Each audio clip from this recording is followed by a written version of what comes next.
শুভ দুপুর প্রিয় দর্শক, আপনাদের সকলকে শুভেচ্ছা, সাদর আমন্ত্রণ চ্যানেল আয়ের পর্দায় ফ্রেশ প্রিমিয়ামটি তারকাকথনের নতুন একটি পর্বে। প্রিয় দর্শক, বাংলাদেশের ইতিহাসে মেলোডি এবং রক ঘরানার একটি জনপ্রিয় এবং ঐতিহাসিক ব্যান্ডের নাম ফিডব্যাক। আপনারা সকলেই জানেন, প্রায় 50 বছরের মতো সময় ধরে তারা এদেশের দর্শকদের জন্য গান তৈরি করছেন। ফিডব্যাক ব্যান্ডে অনেক নতুন সদস্য যুক্ত হয়েছে, প্রয়াত হয়েছেন অনেকে, তবে তাদের মধ্য দিয়ে জিতে গিয়েছে সঙ্গীত এবং সেই সঙ্গীত জয় করেছে এদেশের মানুষের হৃদয়। এখন ফিডব্যাক ব্যান্ড আসলে কোথায় আছে, কি করছে তারা, নতুন করে কি ভাবছে, সব কিছু নিয়ে কথা হবে তারকাকথনের আজকের সেটে। এবং বুঝতেই পারছেন এই উদ্দেশ্যে যারা আজ আছেন তারা ফিডব্যাক ব্যান্ডের সদস্য। শুরুতেই পরিচয় করাতে চাই ফিডব্যাক ব্যান্ডের যিনি প্রতিষ্ঠাতা, আমাদের ভীষণ প্রিয় মানুষ, মিউজিক কম্পোজার, সুরকার, সর্বোপরি মিউজিকের একজন মানুষ, ফুয়াদ নাসের বাবু। আমাদের সাথে আছেন শাহানুর রহমান লুমিন, ফিডব্যাক ব্যান্ডের সদস্য, এবং সাথে আছেন রবিউল আওয়াল রিয়েল, তিনিও ফিডব্যাক ব্যান্ডের সদস্য। শুভেচ্ছা তিনজনকে। আজকে সর্বোপরি ফিডব্যাকময় আমাদের এই অনুষ্ঠান এবং বলছিলাম শুরুতে যে ফিডব্যাকটাও আসলে জানতে চাই আপনাদের কাছ থেকে। ফুয়াদ নাসির বাবু, কেমন চলছে? বেশ ভালো চলছে এবং আজকে কোনো কারণ নেই আমাদের একসঙ্গে বসার। জাস্ট আমরা তিনজন একসঙ্গে বসে ফিডব্যাক সম্বন্ধে আলোচনা করবো। আপনি কিছু জিজ্ঞেস করবেন, আমি উত্তর দেবো, এই তেমন কিছু না। ফিডব্যাক কী বলুন, ফিডব্যাক নিয়ে দর্শকদের ফিডব্যাক বেশ ভালো পাচ্ছি, বেশ ভালো ফিডব্যাক পাচ্ছেন। আচ্ছা, সঙ্গীতের জন্য আসলে কোনো কারণ লাগে না, সঙ্গীত সবসময় আমাদের জীবনের সাথে প্রাসঙ্গিক। সো যদি নতুন কাজগুলো নিয়ে শুনি তাহলে আসলে কেমন চলছে বা কাজগুলোর ধারা কি এখন?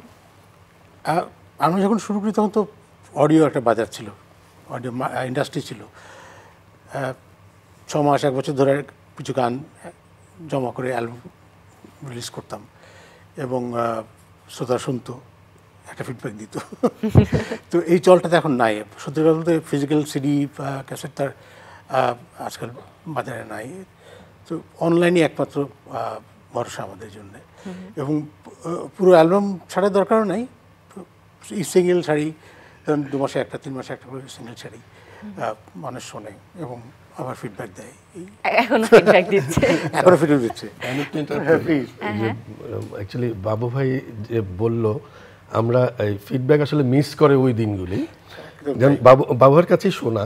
আমরা তো অনেক ছোট, বাবু ভাইরা যখন ব্যান্ড মানে তৈরি করছে, তারা যখন বলে যে আমরা রাস্তা দিয়ে যাচ্ছি, আমাদের গানটা একটা দোকানে বাজতেছে, মানে গানের দোকানে, মানে ক্যাসেট বিক্রি হয় না, ক্যাসেট ওরকম, তখন গানে বাজতেছে, তখন বাবাদের অনেক মানে ওরা অবাক হইতো যে আরে আমরা এটা গানটা বানাইছি, এই গানটা রাস্তায় বাজতেছে, এটা খুব ভালো।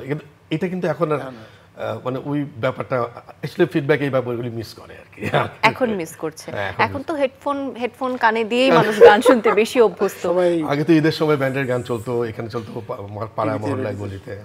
ওকে, সো লুমিন ভাইয়ের কাছে যদি একটু জিজ্ঞেস করি, ফিডব্যাক ব্যান্ডের সাথে নিজের যাত্রা কবে শুরু হয় এবং কিভাবে করে আছেন এই ব্যান্ডের সাথে মিশে? অ্যাকচুয়ালি আমি ফিডব্যাকে জয়েন করি 2003, লেট 2003। তখন অ্যাকচুয়ালি আমি গান গাইতাম, আমার একটা আলাদা ব্যান্ড ছিল। তো বাবু ভাইয়ের আমার দেখার সৌভাগ্য হয়, আমার একজন একটা জিঙ্গেল করবে, তো আমি ওই ভয়েসটা দিব আর কি জিঙ্গেলে। তো তখন গিয়ে দেখি যে এটা মিউজিক ডিরেক্টর হচ্ছে ফুয়াদ নাসের বাবু ভাই। তো আমি তো একটু নড়েচড়ে বসছে, তো আমি জিঙ্গেলটা করলাম, তো তারা পছন্দ করলো। জিঙ্গেলটা কি মনে আছে? হ্যাঁ, রুবিয়া ফ্যাব্রিক্স ছিল জিঙ্গেলটার নাম তখন একটা। আচ্ছা, তো বাবু ভাই মিউজিক করেছিল। তো ওটার পরে ওই বাবু ভাইরা আমার অফার দেয় টু সিং উইথ ফিডব্যাক। তো হাউ ওয়াজ ইট?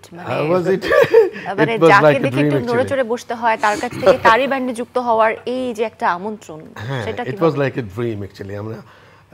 কারণ আমরা ছোটকাল থেকে টিভিতে দেখতাম তাদের, তো ওই ব্যান্ডে আমি গাবো, প্র্যাকটিস করলাম, তারপর থেকে তো শো করছি, গান করছি। ভাই, আপনার কাছ থেকে একটু জানতে চাই যে জিঙ্গেল শোনার পরে আপনার কোন জিনিসটা দেখে মনে হয়েছিল যে এই মানুষটিকে আপনার ব্যান্ডে দেখা প্রয়োজন বা রাখা প্রয়োজন? আমার মনে হয় যে পারফরম্যান্স বা গলাটা ফিডব্যাকের গানের সাথে ম্যাচ করবে, বা এটা পার্সোনালিটি একটা বিষয় আছে যে আমার সঙ্গে যাবে, এটা একটা বিষয়, তাই না? মানে ভালো গালি তো হলো না, আমাদের সাথে দলের সাথে ম্যাচ করে জেল করতে হবে একসঙ্গে, সেই বিষয়ে আমি লক্ষ্য করতে হবে। দীর্ঘদিন চলবো এবং যদি সম্ভাবনা না হয় অনেক সমস্যা হতে পারে। তো সেই ক্ষেত্রে দেখলাম যে ছেলেটা ভালো গায়, ভালো মানুষগুলো আমাদের মতোই, তাই নিয়ে কেন নিলাম। নয়, কেন নয়।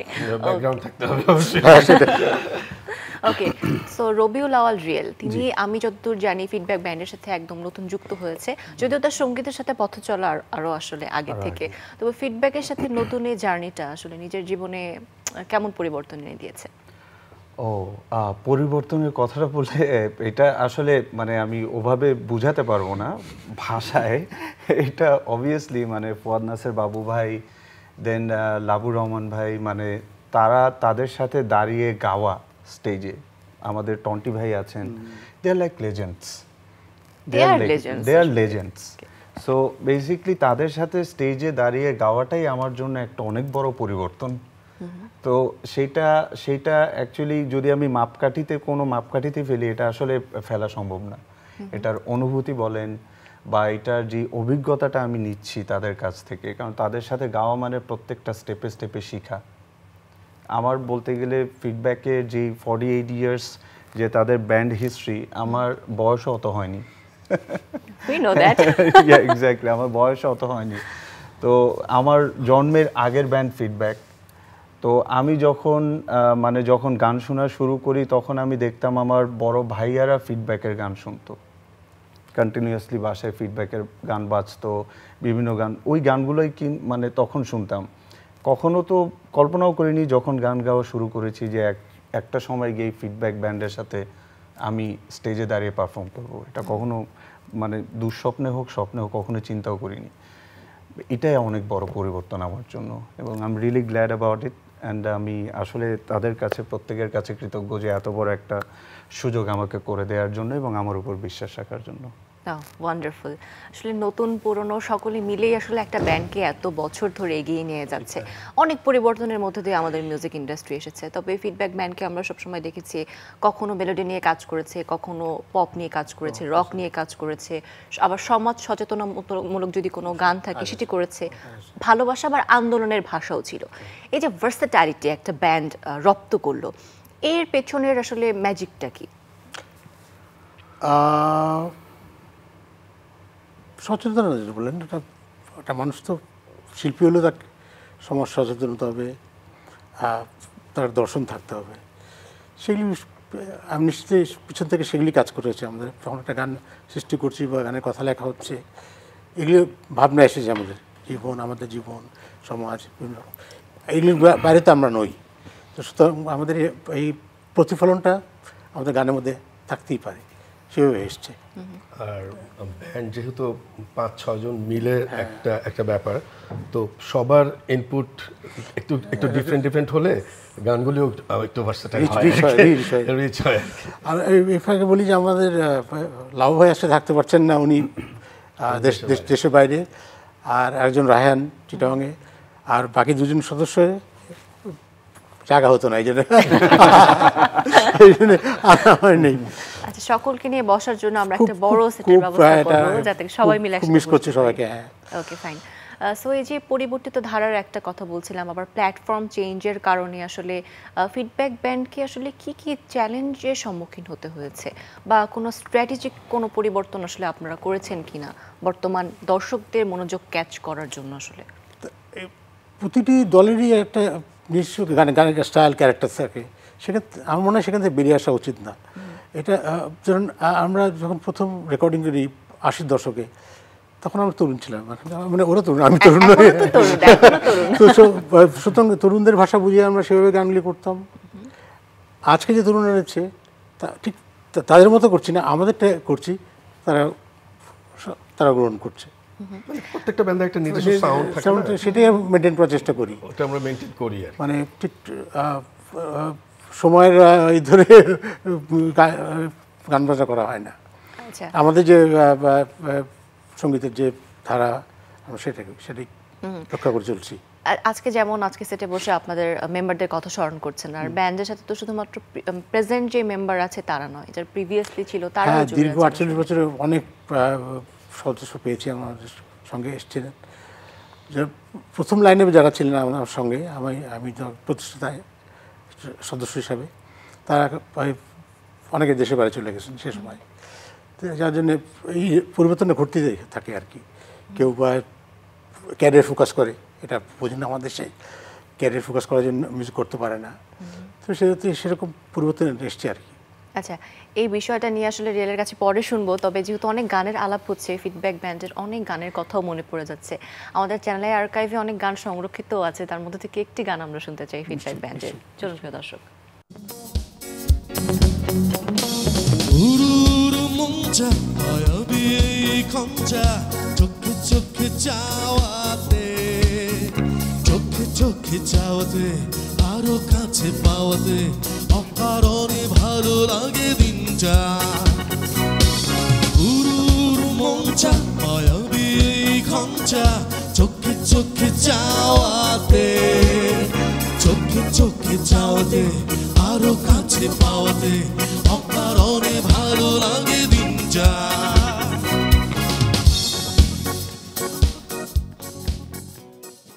বাহ, সকলে তখন তরুণ এখন তরুণ, মানে তারুণ্য কখনোই ফিডব্যাক ব্যান্ডকে আসলে ছাড়বে না। এই গানটার টাইটেল হচ্ছে উরু উরু মন, কথা হচ্ছে মাহমুদ খুরশিদ। ওকে, সো গানের স্মৃতি মনে আছে যখন গানটা নিজেরা তৈরি করেছেন? পেছনে তো অনেক গল্প থাকে আসলে, যেহেতু শুনলাম গানটা, গল্পটা জানতে ইচ্ছে হ্যাঁ, করছে। বাবার কাছে Mahmud Khurshid is a renowned writer. ওই মাইলসের অনেক হিট গান তার লেখা। তো উনি ওই উরু উরু মনের গানের লিরিকটা বাবার কাছে মানে একদিন দিল, তো বাবা এটা শুট করলো আর কি। মানে পছন্দ হওয়ার পরেই বাবা করছে কাজটা, লিরিকটা পছন্দ হওয়ার পর। আচ্ছা, লাবু ভাইকে দেখতে পারলাম, টন্টি ভাইকে দেখতে পারলাম, মনে পড়ছে সকলকে অনেক বেশি। এই যে আর্কাইভে আসলে এটাই একটা ভালো দিক বলবো আমরা, যে পুরনো স্মৃতিগুলো নতুন করে দেখতে পারি। আর মিউজিক তো আসলে সময়কে সংরক্ষণ করে রাখে, এটা একটি বিষয়। রিয়েলের কাছে জানবো বলছিলাম যে তরুণদের গান করা, এবং আপনি বলতে গেলে একজন তরুণ সদস্য ফিডব্যাক ব্যান্ডের। বলতে গেলে আমি অবশ্যই তরুণ। তো নিজে বলতে গেলে আরো জোরে বলো। বলতে গেলে ওকে, সো নিজে কোনো ফিডব্যাক ব্যান্ডকে দেওয়া হয় কিনা, বা তার কাছ থেকে কি এক্সপেক্ট করে ব্যান্ড? আমি ফিডব্যাক পাওয়ার মধ্যে আছি এখন পর্যন্ত। আমি দেওয়ার মতো অবস্থায় এখনো যাইনি, আমি এখনো মতো পাওয়ার মধ্যেই আছি। সো আমি এখনো, যেটা আমি একটু আগে বললাম, যে আমি এখনো শিখছি বিভিন্ন প্রত্যেকটা নতুন সতিগের নতুন ব্যাপারগুলো, অবজারভেশনগুলো ভাইরা আমার সাথে শেয়ার করে যে এটা এভাবে। তা আমি ওগুলো আবার ইমপ্রুভ করে পরের শোটাতে যাওয়ার চেষ্টা করি। নিজেকে এখনো প্রিপেয়ার করছি ব্যান্ডের সাথে অ্যাডজাস্ট করে নেওয়ার জন্য। তো এটা হচ্ছে গিয়ে মানে আর কি আমার সাইড থেকে আর কি যেই ফিডব্যাকগুলো ভাইরা দেয় সেটাই আমি আপাতত নিচ্ছি। আর তরুণ, এর পরের কোয়েশ্চেনটা কি ছিল? তরুণ হিসেবে আসলে নিজে কোনো কিছু দিচ্ছেন কিনা, আচ্ছা। বা ভাবনা থাকে না, এখন তো ভাবনা জগৎ অনেক ডিফারেন্ট সকলের। হ্যাঁ, এই জায়গাটাতে অ্যাকচুয়ালি আমরা যেহেতু মিউজিশিয়ান, সো দেখা যায় আমাদের কিন্তু কোনো স্পেসিফিক টাইম থাকে না যে আমরা ওই সময় বসে মিউজিকটা করব। ইটস লাইক সব সময় আমরা মিউজিক করছি, ওটার পাশে আমরা কাজ করি। হ্যাঁ, ব্যাপারটা এরকম। তো এরপরেও দেখা যাচ্ছে আমার নিজস্ব কিছু কম্পোজিশনের 4-5টা গান আছে, যেগুলো নিয়ে অলরেডি আমি বাবু ভাইয়ের সাথে একদিন বসে বাবু ভাইয়ের সাথে প্ল্যান করছিলাম যে বাবু ভাই গানগুলো কীভাবে। তা আমি তো অ্যাকোস্টিক গিটারে বাজি আর কি করছিলাম। তো বাবু ভাই যখন ওখানে মানে কিবোর্ড দিল, মানে ফিল্ডটাই চেঞ্জ হয়ে গেল, ব্যাপারটা অন্যরকম হয়ে গেল। তা আমি বললাম এই গানটা মানে এইখান থেকে মানে মনে হলো গানটা এইখানে চলে গেল। তো এরপরে আর কি বাবু ভাইয়ের সাথে বসবো, যে এই নতুন যেই ব্যাপারগুলো নিয়ে গানগুলো নিয়ে বসবো, সেগুলো নিয়ে এখনো প্ল্যান প্রোগ্রাম চলছে আমাদের। তো ইনশাল্লাহ হয়তো খুব শীঘ্রই বসবো এবং ওগুলো শেষ করবো তাড়াতাড়ি। আমরা দেখার অপেক্ষায় বা শোনার অপেক্ষায় আসলে রয়েছে। গান তো এখন শুধুমাত্র শোনার মধ্যে সীমাবদ্ধ না। আরেকটি গান আমরা একটু চ্যানেল আর্কাইভ থেকে দেখে আসতে চাই। অনেক মুখকে দেখতে পেলাম আমরা, আর গানের যে শব্দ বন্ধুর অপেক্ষায়, আসলে বন্ধুর অপেক্ষায় কি এখনো থাকেন আপনারা, যে আপনাদের আঙিনায় আসলে ফিডব্যাক কোনো বন্ধুকে প্রত্যাশা করে এখনো? বন্ধুর সাথে জীবন চলে না, বন্ধু থাকতেই হবে জীবনে সাথে। কাজের ফাঁকে হয়তো অনেক বন্ধুকে আশা করি যারা তো আমাদের সঙ্গে নাই, মাঝে মাঝে মনে হয় একসঙ্গে বসলে একটা ভালো আড্ডা হতো। আমরা কি নাম জানতে পারি কয়েকটা, কাদের কি? অসংখ্য নাম আছে, ছেলেবেলার বন্ধু আছে, মিউজিকের শুরুর দিকের বন্ধু আছে, আমাদের ব্যান্ড ফ্রেটার্নিটি অনেকে আছে, খুবই ক্লোজ ফ্রেন্ড আমরা। সমবয়সী যারা তাদেরকে মিস করি, বিভিন্ন আড্ডা দেখা হয়। এই ওকে, ডোমিন ভাই মনে পড়ে কাউকে? হ্যাঁ, মনে পড়ে অনেককেই। আসলে জীবনের প্রত্যেকটা স্টেপে আমরা বিভিন্ন ধরনের বন্ধু, মানে স্কুল থেকে শুরু হয় আমাদের, যেমন যেটা হয় স্কুল, কলেজ, ইউনিভার্সিটি, আমরা কর্পোরেটের একটা বন্ধুত্ব হয়, তারপরে আবার মিউজিক ইন্ডাস্ট্রির একটা বন্ধু হয়, এবং যেখানে যাই ফিডব্যাককে এমন একটা রেসপেক্ট দেওয়া হয়, এটা আমরা এনজয় করি অলওয়েজ। মানে আমি দেশের বাইরে ছিলাম লাস্ট 3 ইয়ার্স, এখন আবার আসছি। আমি 21 থেকে 25 পর্যন্ত, 24 পর্যন্ত ছিলাম না দেশে, তো এই আসছি 25-এ। তো আমি যেখানেই গিয়েছি মানে ফিডব্যাকের ভোকাল হিসেবে, মানে সবাই এতটা রেসপেক্ট দেয় যেখানেই। তো এইগুলি আমরা সব বন্ধু ফিডব্যাকের, মানে আমি মানে আমি ইমোশনাল হয়ে যাচ্ছি ফিডব্যাকের কথা শুনলেই, বা ফিডব্যাকের মেম্বার দেখলে তারা মানে খুবই পুলকিত হয়। এটা আমাদেরও পুলকিত করে। True true. আর দেশের বাইরে আসলে শো করার এক্সপিরিয়েন্স গুলো কেমন? দেশের মধ্যে তো একরকম, দেশের বাইরে বিষয়টা কেমন বাবু ভাই? আসলে আমার মনে হয় যারা বাংলা ভাষাভাষী বিদেশে থাকে তারা দেশকে ভীষণ মিস করে, দেশের গান, নাটক, চলচ্চিত্র সব খুব মিস করে। এখন ওসব অনলাইনে যুগে অনেক কিছু পাচ্ছে।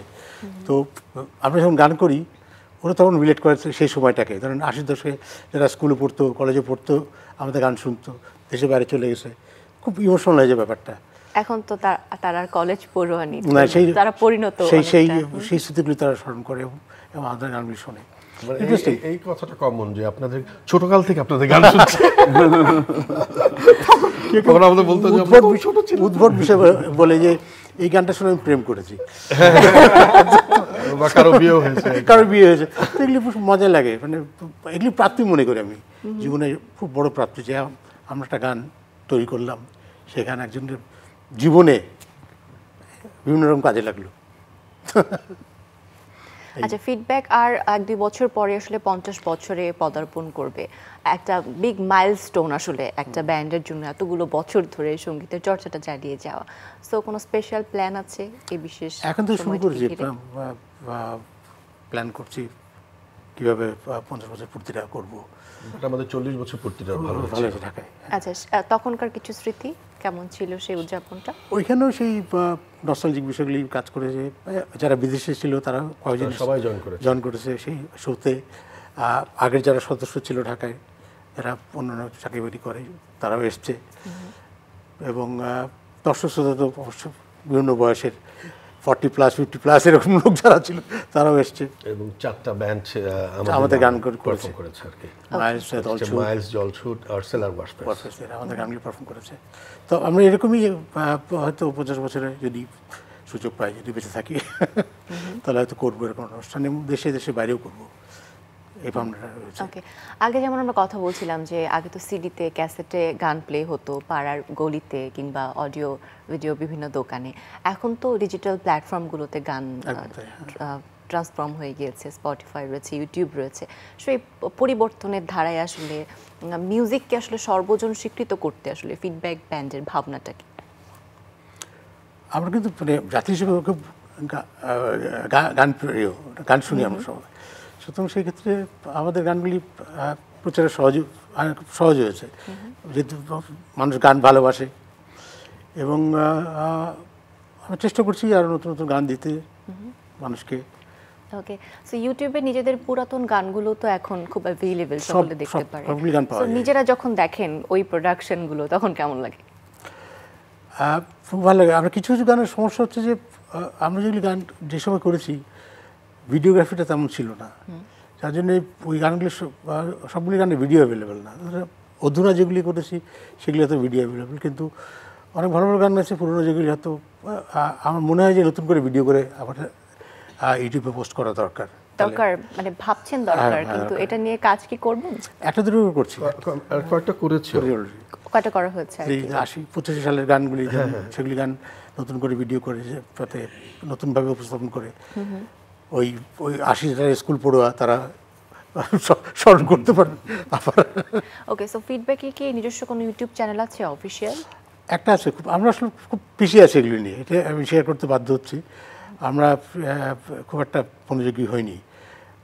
একটা ফিডব্যাক পেজও আছে, হোয়াটসঅ্যাপ পেজ আছে, ফেসবুক পেজ আছে, আপনার ইউটিউবেও একটা পেজ আছে। কিন্তু প্রফেশনালি রান করা হচ্ছে না। না, গান কিছু দেওয়া আছে, স্পটিফাইতে গান আছে, আইটিউন্সে গান আছে, মানুষ শোনে। সো মিউজিক প্ল্যাটফর্ম তো খুব দ্রুত গতিতে আগাচ্ছে আসলে। একদম তাই। সো ফিডব্যাক ব্যান্ড তো ওই আসলে পেজটা ধরতে পারছেন না আর কি, দুর্বল।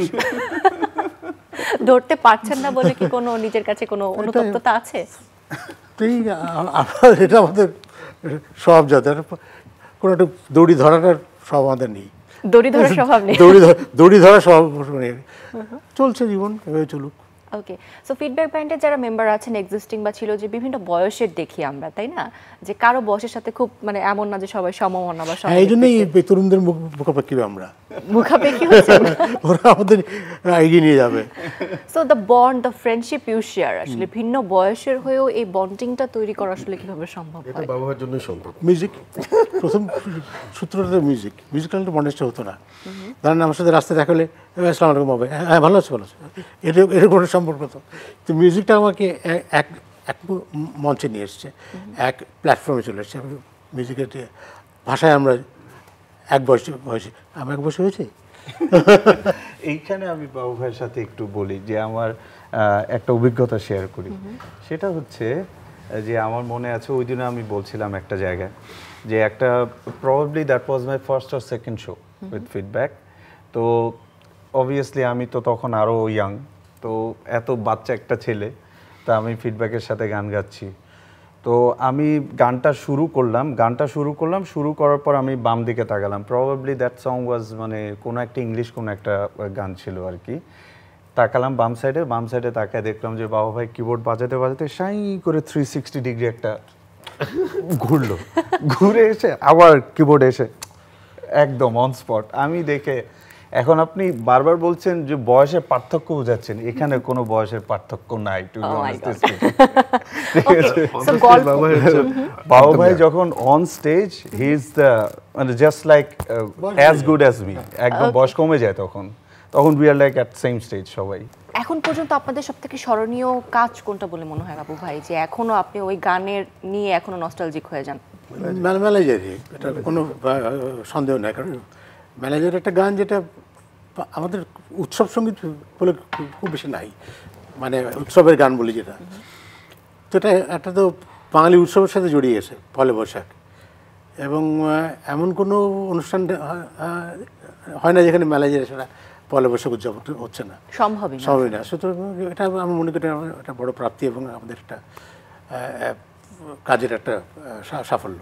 কাজের সাফল্য তো বটে, এবং মেলায় যাইরে গান ছাড়া আমরা আসলে অন্য কোনো উৎসব ভাবতে পারি না বা পয়লা বৈশাখ উৎসব ভাবতে পারি না, এবং এর সমপর্যায়ের কোনো গানও এখন পর্যন্ত আমরা পাইনি। তো মানে ফিডব্যাক এমন কিছু ভাবছে কিনা যে মেলায় জাইরের মতন ওই আবহটা নিয়ে নতুন কিছু তৈরি করা? কারণ এখন অনেক ফিউশন হচ্ছে, অনেক রিমিক্স হচ্ছে, পুরাতন গান নতুন করে প্রেজেন্ট করা, তো সেভাবে কিছু ভাবছেন কিনা? না, ফিউশনের কথা যদি বলেন তাহলে আমরা অনেক আগে করেছিলাম বাউলিয়ানা বলে একটা অ্যালবাম করেছিলাম, এটা পুরোপুরি ফিউশন অ্যালবাম ছিল।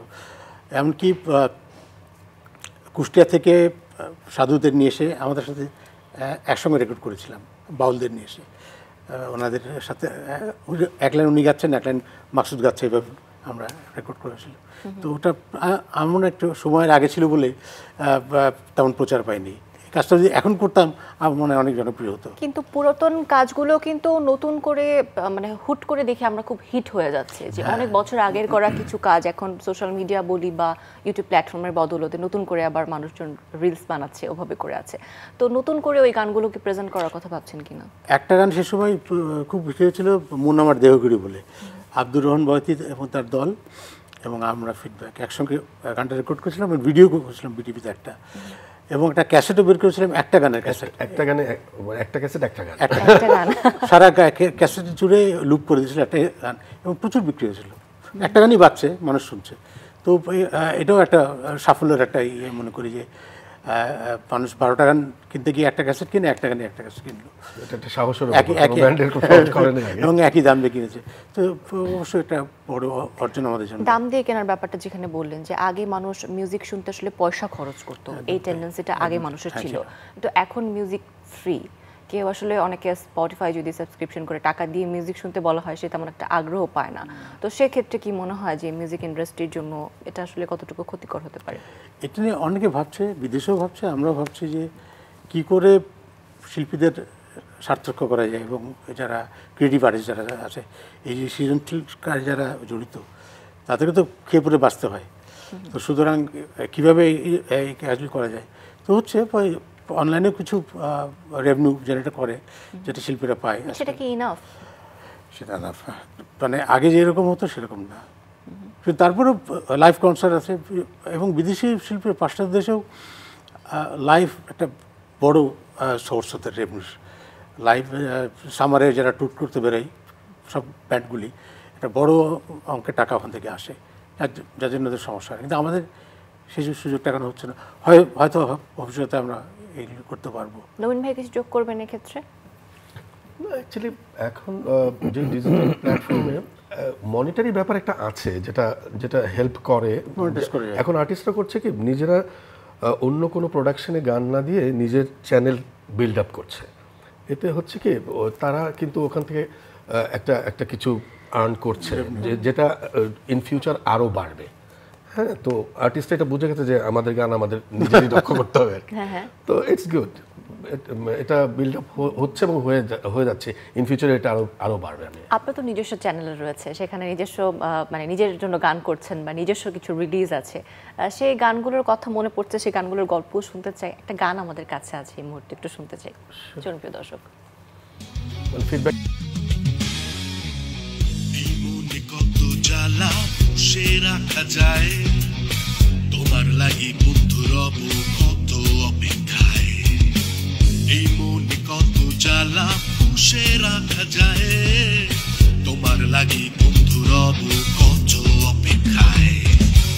ধরে দাও আমার বুকে, ধরে দাও হৃদয়ে, তোমায় যখন করে রাখবো মনের কুঠুরে। ধরে দাও আমার বুকে, ধরে দাও হৃদয়ে, তোমায় যখন করে রাখবো মনের কুঠুরে। লাখ কি লাখ বন্ধু চোখে মুখে লাখ, বন্ধু আমার হইয়ার টুকরা আমার হইয়াই থাক। লাখ কি লাখ বন্ধু চোখে মুখে লাখ, বন্ধু আমার হইয়ার টুকরা আমার হইয়াই থাক। মিউজিক কম্পোজিশন এবং লিরিক্স সবকিছু মিলে একটা পুরাতন দিনের একটা আবহ কিন্তু পাচ্ছিলাম সেখানে।